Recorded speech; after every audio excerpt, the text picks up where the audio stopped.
Uruguay es un país de una gran riqueza cultural y natural. Compartimos un patrimonio lleno de historias que definen la manera en la que nos percibimos y convivimos. Y en las siguientes 13 semanas queremos acompañarlos en un recorrido por esos tesoros cotidianos que nos caracterizan como sociedad. Desde músicas a dinosaurios, pasando por barcos hundidos y árboles milenarios. Los invitamos a conocer Monumento de País.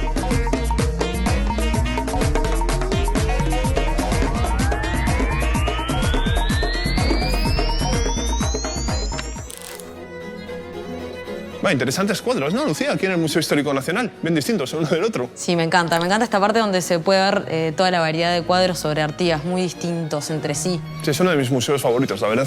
Como vos trabajaste en el Sistema Nacional de Museos, así que me imagino que tenés un buen panorama de toda la variedad, pues son 283 museos que tenemos en Uruguay, ¿no? Son un montón de museos, la verdad es que sí, pude ver la mayoría de ellos, así que te puedo decir. ¿Y tenés alguno favorito? ¿Uno que te guste en particular?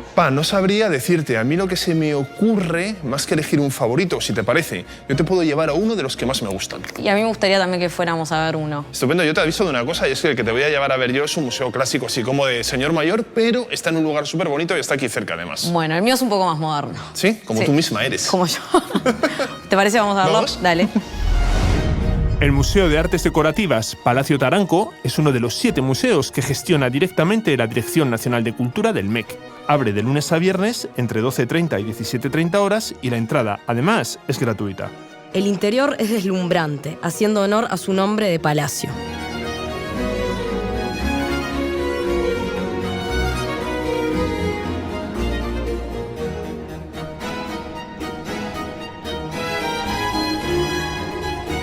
Jorge, contanos cómo es un poco la historia de este lugar. ¿Por qué está este palacio tan impresionante acá en el medio de la Ciudad Vieja? Bueno, este palacio no es un palacio, No. O sea, es un edificio un poco tramposo. Este palacio realmente es un manifiesto de poder, porque lo levantan 3 hermanos españoles, 2 hermanos Ortiz de Taranco, que llegan a Montevideo hacia los años 1870-1880, gente muy humilde en principio, y que a través del trabajo, de su esfuerzo y de un buen matrimonio, que eso es una cosa que ayuda, digamos que consiguen construir una gran fortuna, pero se encuentran con un problema. Y es que como son emigrantes de origen pobre, pues evidentemente la alta sociedad uruguaya de la época no los acepta, así que deciden hacerse un palacio que fuese un auténtico altavoz de lo poderosos y ricos que eran los Ortiz de Taranco. Es como una manera de ostentar y de hacerse como notar dentro de la alta sociedad de la ciudad. Pero además no sabes hasta qué punto, porque ellos, claro, no se lo encargaron a cualquier arquitecto, sino que lo que hicieron fue encargarlo expresamente a 2 de los mejores arquitectos franceses de la época. 2 señores muy conocidos, habían hecho el Petit Palais de París y que no solamente les diseñan pieza a pieza lo que es la estructura del palacio, sino que, como vemos en estos dibujos que tenemos aquí, les diseñan también toda la decoración. Te pongo un ejemplo. ¿Ves el piso que tenemos? Sí. Bueno, pues si nosotros levantáramos cada una de estas piezas, veríamos que por detrás están numeradas. Es como un puzzle. Ya estaba todo planeado desde allá. Efectivamente, esto está hecho en Francia, se trae en barco y se pone aquí. ¿Y esto que es súper pesado también, por ejemplo, lo trajeron de allá? Claro, la lógica diría que estas jardineras que pesan más de 1 tonelada tendrían que haber sido excavadas o hechas aquí, ¿no? Pero no, se hacen en Carrara, donde el famoso mármol en Génova, se cargan en un barco y se traen. Pasa lo mismo con estos jarrones, pasa lo mismo con los apliques de las paredes, todo lo que se nos ocurra, todo lo que vemos es un palacio importado. ¿A ti a qué te recuerda este palacio? ¿Quién podría vivir en un palacio así? Un rey. Un rey, efectivamente, porque además se inspiran en el Palacio de Versalles. Es el Palacio de Versalles en pequeño. ¿Qué mensaje nos están dando aquí los Ortiz de Taranco? Tú imagínate que llegas aquí en 1910, entras, ¿qué es lo primero que pensarías? Que acá hay alguien importante. Efectivamente. Están diciendo, nosotros tenemos un montón de plata, seremos emigrantes pobres, pero fíjense lo que hemos sido capaces de hacer. El palacio, además, fue un edificio con servicios ultramodernos para la época. Por ejemplo, es la primera vivienda con gas doméstico del país y contaba con un pequeño ascensor que comunicaba la cocina con las habitaciones privadas del 2º piso para mayor comodidad de sus dueños.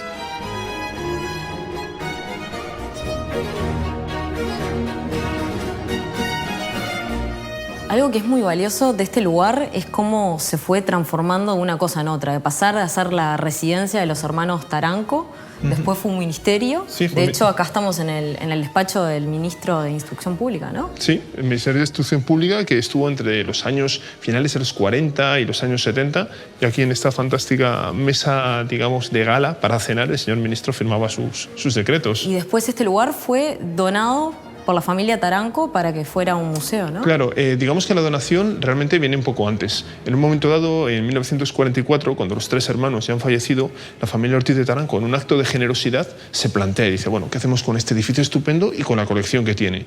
Entonces, en lugar de venderlo, se lo ceden al Estado a cambio de que éste haga un museo. Y el Estado inteligentemente dijo, bueno, vamos a quedarnos como edificio oficial y luego ya veremos. En los años 70 se abre el museo. Sí, podemos decir que este es un espacio que se fue democratizando, de pasar a ser un lugar de élite o de ser un lugar solo para los gobernadores, pasó a ser también un espacio donde cualquier persona puede entrar y conocerlo. Claro, esa es la esencia del patrimonio, es una de las cosas que me gustan de Uruguay, que tenéis como muy poco problema para abrir espacios oficiales. Aquí estamos hablando de un sitio donde, joder, en esta mesa cenó el príncipe de Gales, el futuro Eduardo VIII de Inglaterra. O sea, estamos hablando de un lugar donde entraba solamente gente muy escogida, ¿no? Y ahora de repente, de una manera no gratuita, porque lo pagamos con nuestros impuestos, pero incluso tú o yo podemos venir aquí y pasearnos como si fuera nuestra casa.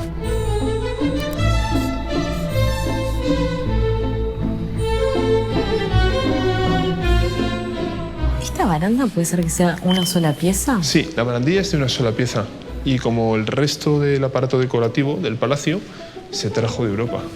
O sea que también la trajeron de allá, no es que la construyeron, la fabricaron acá. Efectivamente, y cuenta la historia que cuando la traían se cayó en el muelle según la desembarcaban y se hizo este bollo de aquí. Esto es de cuando fue traída. Y los hermanos Ortiz de Taranco, el hermano mayor, pretendió devolverla. Dijo, no, quiero que me traigan una nueva que esté bien. Este es el segundo piso y estamos en lo que era, podemos decir, la parte más privada. Sí, efectivamente. De la familia. Aquí vivían los 3 hermanos con sus familias. Así que imagínate, si en la parte de abajo ya entraba poca gente, aquí arriba no entraba absolutamente nadie. Era exclusivísimo.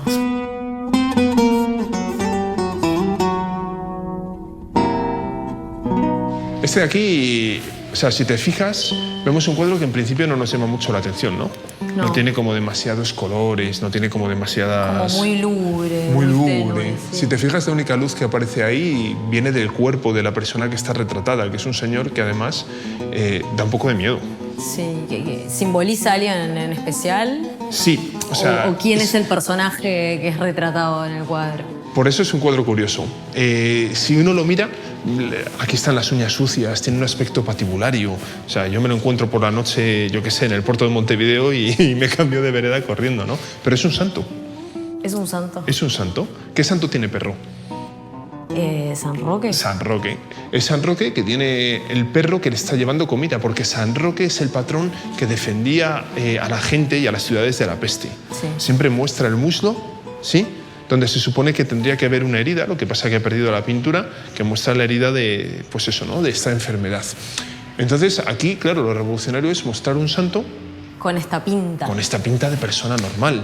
Tú imagínate qué mensaje estaba dando. Sí. Si este señor así tan mal encarado resulta que puede ser santo, cualquiera se puede salvar, que era lo que le importaba a la gente del siglo XVII. Y si te fijas, además, aquí en la colección no hay cuadros modernos, entre comillas. O sea, no hay cuadros, ya estaba Picasso, ya estaba Leguer haciendo sus cosas surrealistas. Porque los hermanos Ortiz de Taranco quieren cuadros que sean buenos y que se entiendan. Y de hecho vamos a ver otra pintura que ya no es que sea digna de un rey, es una pintura que cambia la historia del arte. ¿Vamos a verla? Vamos a verla, sí. La colección tiene más de 300 obras, en su inmensa mayoría de origen europeo. Casi todas están expuestas y se pueden ver cómodamente en sus salas. Porque una de las cosas que más pregunta la gente habitualmente es ¿cuánto vale esto? ¿No lo has notado, no? Que siempre que se habla de patrimonio se habla de valor. Sí, tratar de ponerle cuánto vale en pesos es como que la gente le ayuda a entender el valor, pero que en el fondo es medio ridículo, porque algunas cosas se puede definir un valor y otras cosas no. Claro, yo creo que lo valioso del patrimonio, por ejemplo, de este estupendo museo y de las obras, no es tanto cuánto te pueden dar en el mercado por esto, que realmente es impagable, no hay dinero para pagarlo, sino el hecho de poder contar con una ventana para explicar la historia y nuestra sociedad. Y este es un caso claro.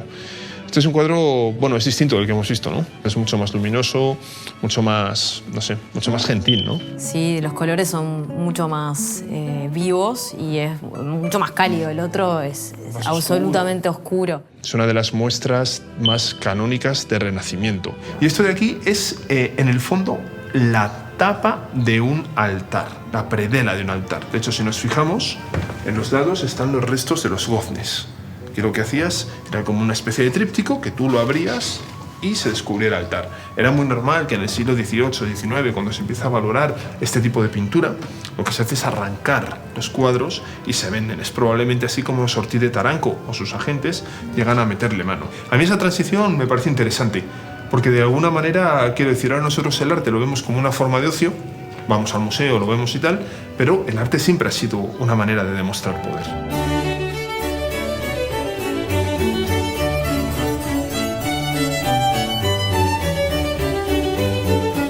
Bueno, ahora estamos en el cuarto de Félix, que era el hermano del medio de los Taranco, ¿no? Sí, el hermano que casó bien. ¿Por qué decís que casó bien? Porque si te fijas, de momento estamos hablando siempre de señores, pero no estamos viendo una cosa importante.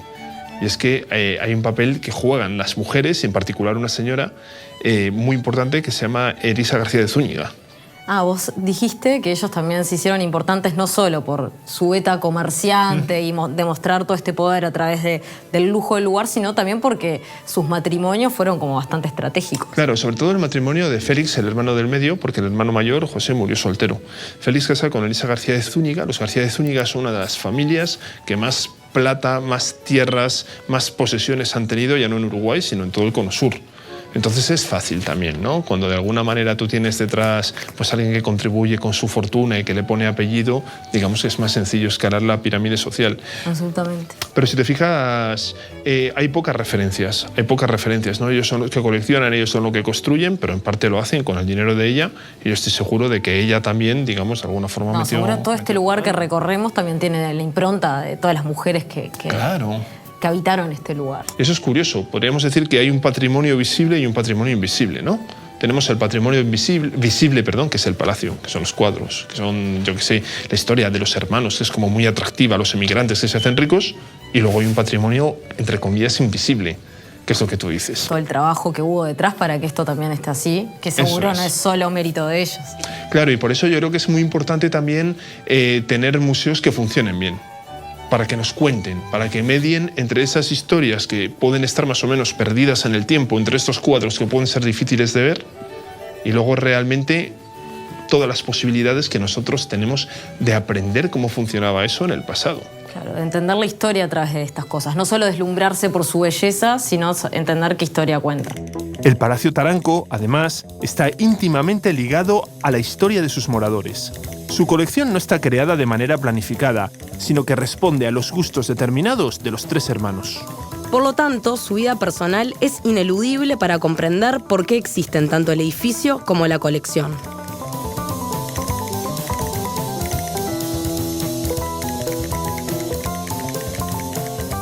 Bueno, pues llegamos a una parte dramática de la historia. Hemos hablado de que había tres hermanos. Sí. El tercero, Hermenegildo, se enamora cuando pues ya está mayor, está sobre los 50, de una cabaretera, de una actriz francesa que viene con una revista de estas así de variedades al Solís. Imagínate qué piensas que pudo pensar la sociedad de aquella época. Entonces es curioso porque ellos de alguna manera parece que estaban enamorados realmente, y ella lo que le dice y lo que le pide es que se casa con él, por supuesto que sí, pero que le tiene que garantizar una cierta intimidad. ¿Y por qué le mucho pide? chusmerío. Y le pide esto de aquí. Eso es como muy parecido a este edificio. Efectivamente, es de los mismos arquitectos. Es lo que llaman el pequeño Taranco, el Petit Taranco. Porque lo que hace Hermenegildo es escribir a los mismos arquitectos franceses que 20 años antes habían hecho el Palacio Taranco, y les dice, miren, me he enamorado, quiero una versión del Taranco donde pueda vivir como si fuera un nidito de amor. O sea, ¿Y dónde lo hacen esto? esto lo hacen en Montevideo, lo hacen en San José, detrás más o menos de la Intendencia. Y además es interesante porque está pensado para, a diferencia del Taranco, que está diseñado para que se vea bien, para que proyecte poder, se está pensado para ser vivido desde dentro. Claro, como un núcleo más cerrado. Cuando, digamos, Hermenegildo muere en 1936, la pobre mujer, Jean Marion se llamaba, se vuelve loca. Y la internan en un sanatorio hasta los años 70. Cuando fallece, lo que hace la familia decide, bueno, pues en la época de la dictadura militar, es vender el palacio y el comprador lo tira y hace un horroroso edificio, digamos, de aparcamiento en altura. Se perdió el Patio Taranco, es una muestra clara de destrucción de patrimonio. Que en la época dirían, bueno, está viejo, salimos ganando, pero ahora te das cuenta que es una pérdida, y no solamente para los Ortiz de Taranco o para yo que sé, quién sea, ¿no? Es una pérdida para todo el mundo. Pero bueno, la historia tampoco acaba mal del todo, porque, como te contaba antes, en el año 1944, la familia decide que en lugar de vender el edificio y vender la colección, y tenían muchas ofertas, querían devolverle de alguna manera algo, digamos, de la generosidad con la que Uruguay había tratado a los Ortiz de Taranco, así que lo dona al Estado y ese es el origen del museo, ¿no? Y yo con esto he cumplido con mi parte por hoy. Absolutamente. El museo clásico. Ahora te toca a ti. ¿Qué se te había ocurrido? Me habías hablado de un museo moderno. Sí, se me ocurrió ir a un espacio absolutamente distinto. De hecho, es un lugar que se resiste a la etiqueta de museo. Es el espacio de arte contemporáneo, y allí nos vamos a encontrar con Bruno, que trabaja ahí y que nos va a contar más sobre el fenómeno del arte contemporáneo, cómo funciona el lugar, que es absolutamente distinto a este. Bueno, yo para el arte contemporáneo ya te adelanto que soy malo, pero me fío de ti. ¿Vamos entonces? Vamos para allá. Venga. Lugares como el Palacio Taranco siempre me hacen pensar en la contradicción de que deseemos visitar museos en lugares como Europa o Estados Unidos, mientras acá, en el centro de Montevideo, tenemos uno que poco tiene que envidiarles por su contenido. Merece la pena venir.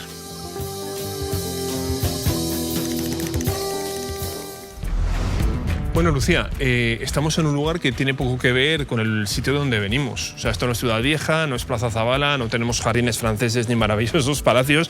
Aquí lo que estoy viendo es un muro enorme que ocupa toda la manzana y bastante agresivo. ¿Dónde estamos? ¿En qué parte de Montevideo estamos? Estamos donde era la cárcel de Miguelete. Estamos entre la Aguada y la Comercial, y vamos a ver un espacio absolutamente distinto a lo que pensamos que es el estereotipo de un museo, como es, por ejemplo, el Palacio Taranco. Vamos a ver dónde funciona el espacio de arte contemporáneo, que también hay un centro cultural, hay una huerta, y nada, también vamos a ver cómo un barrio resignificó un espacio y se mantiene un lugar histórico para darle lugar al arte contemporáneo. Qué bueno. Bueno, pues vamos dentro de la cárcel y esperemos que salgamos pronto. Pocas cosas hay tan lejanas entre sí como una cárcel y un espacio cultural. Incluso ahora, el edificio impresiona por su violencia. Las rejas de las ventanas, las torres de vigilancia y los altos muros hacen difícil imaginar que en su interior sea un espacio de conocimiento, reflexión y esparcimiento. Nos preguntamos qué pensarían los antiguos presos si lo vieran ahora, y concluimos que es un buen cambio. Ojalá fuera siempre así.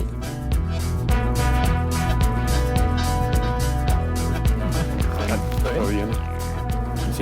No, ¿Cómo están? Lucía. ¿Todo bien? Muy bien. Bienvenidos.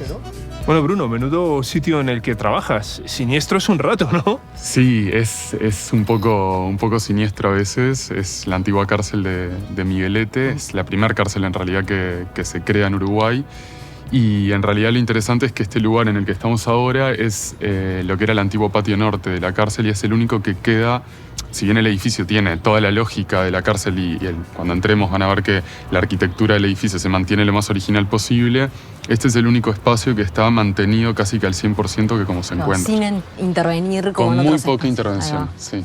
Y bueno, ¿y vos a qué te dedicas acá, Bruno? Contanos un poco. Yo soy el gestor de sala del museo y además trabajo en el área de educación. En realidad somos los que desarrollamos, hacemos el pienso, accionamos y evaluamos las actividades que llevamos adelante con el área educativa. O sea, que eres la persona adecuada y justa como para explicarnos un poco sí. cómo funciona todo esto. Y viene mucha gente del barrio, la gente se apropió del lugar, hay una interacción así con el público en general. El museo no tiene ni 10 años todavía, o sea, en 2020 cumplimos 10 años, se inauguró en el 2010, y en realidad es un museo súper joven que en realidad ha ido tomando y ya se va convirtiendo, se va poniendo en el imaginario colectivo. Entonces, hoy día, por ejemplo, es mucho mayor la cantidad de afluencia de público con la recuperación de las plazas del frente de vecinos que vienen al museo comparativamente 5 años atrás, por ejemplo. Y hay gente que estuvo presa acá, que fue guardia en este lugar o que fue vecino del lugar cuando estaba funcionando como cárcel,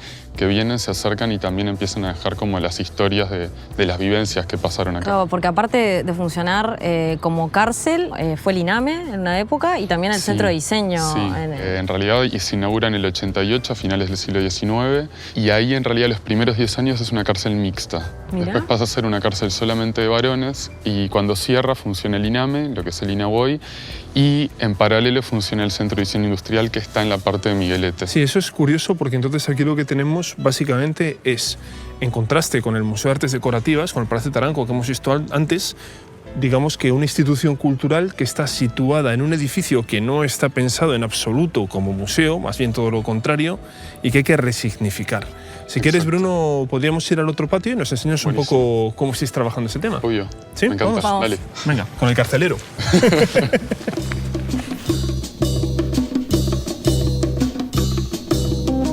Bruno nos enseña de las enormes instalaciones. En la antigua cárcel funciona el Espacio de Arte Contemporáneo, dependiente de la Dirección Nacional de Cultura del MEC. Y desde el pasado 18 de julio, el Museo Nacional de Historia Natural está instalando su nueva sede acá. Además, tiene una fotogalería del Centro de Fotografía y una huerta urbana que gestionan los vecinos. Las fotos que vemos acá son las de los vecinos que nos comentaste. Sí, la que les comentaba ya en el otro patio. En realidad fue un taller con Marcos López, que es un fotógrafo argentino, que estuvo en el marco de la temporada 28, y en realidad en la exposición también se planteó la generación de un taller con fotógrafos amateur de Montevideo, y la idea era poder empezar a vincularnos. Uno de los primeros ejercicios también de vinculación con los vecinos o con el entorno del EAC fue que estos fotógrafos retrataran, tutoreados o guiados por Marcos, a los vecinos del barrio. La entrada es gratuita y se puede visitar de miércoles a sábados entre las 14 y las 20 horas. Y los domingos también abre, de 11 a 17. Es un plan ideal para todo público, incluyendo gurises y mayores. Bueno, no sé, Lucía, venimos de un museo que de alguna manera como que conectaba muy bien con la colección que tenía. Quiero decir, el Taranco tiene toda esta exposición de cuadros importantes, es un palacio señorial, pero en cambio aquí, Bruno, tiene que ser complicado, ¿no? Como que el edificio tiene poco que ver con la exposición. No sé si... ¿Cómo os arregláis con eso? Sí, es un poco eso lo que hablamos de este lugar no se constituye, no se piensa como un museo histórico, un museo de sitio, como sí lo puede hacer el Taranco, pero que en realidad el predio o la estructura arquitectónica es tan fuerte, tan potente, que todo el tiempo está influenciando en la lectura de obra. De hecho, cuando vinimos entrando a la galería, la primera parte del edificio, si ustedes la miran, en realidad es una estructura que está contenida y está mantenida como se encontró. Y en la parte baja es lo que hablamos de que en realidad sí es lo que cambia, ¿no? Para integrar al museo. ¿Cómo es el tema con las exposiciones? ¿Hay una exposición permanente? ¿Cada temporada tiene su propia lógica? ¿Cómo funciona eso? Sí, nosotros no tenemos una colección permanente, rotamos las muestras, a eso las llamamos temporadas, son muestras rotativas, que son 4 anuales, o sea, duran 3 meses cada muestra, y en realidad el EAC hace unos años empezó a hacer como un pequeño acervo de obra. La idea es que pueda haber un acervo más grande y que de hecho con la ampliación haya un espacio que se está discutiendo cómo y si va a ser así realmente de una muestra permanente. Pero ahí también empieza a rozar con cómo se piensa también el espacio, cómo se piensan las muestras y cómo se piensa el arte contemporáneo. En ese sentido, Bruno, o sea, sois conscientes de que sois una excepción. O sea, hay 226 museos, habíamos dicho, en todo Uruguay. Y realmente un museo de arte contemporáneo que funcione sin una colección fija y renovando cada 4 meses más o menos todo lo que se está exponiendo, sois prácticamente vosotros solos. Sí. ¿Cómo se lleva a navegar por ese territorio más o menos inexplorado? ¿El público lo entiende? Es la pregunta. El público lo entiende, algunas veces sí, si no vienen o vienen 2 veces en el año, en realidad se pierden de un montón de exposiciones, pero en realidad es un trabajo que ya está súper aceitado para nosotros, entonces es parte de la lógica de funcionamiento. El contraste entre las obras expuestas, muchas de ellas espectaculares, y las pequeñas celdas que las albergan es toda una experiencia y muy recomendable. Ustedes se dieron cuenta que yo estoy hablando, o estuvimos hablando mucho del museo, y en realidad este lugar no se plantea, museo. No se llama museo. Claro. Es un espacio. Entonces ahí también es lo interesante de cómo funcionamos nosotros con la exposición permanente y la producción permanente de obra. Por eso también están las temporadas, pero también está, bueno, cómo conceptualmente, ¿qué implica un museo? ¿No? Un museo tendría que poder coleccionar o podría mantener las obras en el tiempo, ¿no? La conservación de obras es muy importante en un museo y en el Taranco sucede. El tema es acá en el EAC, o las performances, por ejemplo, es interesante. Pasan y se van. Tienen el carácter efímero, ¿no? Están atravesadas por una acción, por una persona, ¿no? Y por el tiempo. Bruno, yo me apetece un montón, ya que, joder, le tenemos aquí, enseñarnos al museo. Perfecto. Perdón, vamos. el espacio. O el museo también. O el museo porque también. Hablamos de museo y de una espacio locura. y estamos siempre en ese borde. La labor de Bruno y sus compañeras es crucial, porque para entender las expresiones artísticas contemporáneas, muchas veces es necesaria una mediación que explique el contexto de lo que vemos. A diferencia de los museos clásicos, los espacios contemporáneos nos cuestionan permanentemente y pueden resultar complicados. El espacio de arte contemporáneo cuenta con visitas guiadas gratuitas los sábados a las 17 horas y los domingos a las 12. Úsenlas porque se aprende muchísimo.